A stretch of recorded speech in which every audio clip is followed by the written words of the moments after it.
అరే ఏమ్రా వెంకట స్వామి గీడ కూర్చున్నావేంద్రా? బతుకంత బద్నాం అయిపోయిందిరా, నేను చచ్చిపోతా. అరే ఏమైందో చెప్పరాదురా? ఏమైందిరా ఇంత? నీకు చెప్తే నువ్వు ఆరుస్తావా తిరుస్తావా? అరే రే నీ దోస్తుండ్రా, నువ్వు నాకు చెప్పకపోతే వాళ్ళు చెప్తారు. లేవురా లేవు, నాకు చెప్పకపోతే ఎట్లరా? ఇప్పుడు చెప్తా. అది వలనా నేను పొద్దుంత ఉట్టినే ఊరుకుంటున్నా, ఇంట్లో పొద్దుంత పని చేస్తున్నావు, సాయంత్రం ఇక్కడ తాగుతారంట నా పిల్లలు లొల్లి చేస్తుందిరా.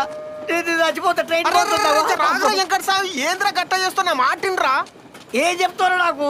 అరే నువ్వు సద్దాం అనుకుంటున్నావు కదరా? ట్రైన్ పోతుందిరా. రాగరా, నువ్వు సద్దాం అనుకుంటున్నావు కదా, దా ఒక్క పెగ్గేసుకొని సద్దుదారా. ఈ తాగుడే వచ్చిందిరా నా సాగుకు. ట్రైన్ పోతుంది మాటిండ్రా. ఇప్పుడు ఎట్లయినా నువ్వు సస్తున్నావు కాబట్టి ఇగో నీ ఆత్మకు శాంతి కలగాలంటే ఒక్క పెగ్గేరద్దా. అంతేనా? మరి కళ్ళు కాదురా, ఎర్రది. ఎర్రదా? కూసో.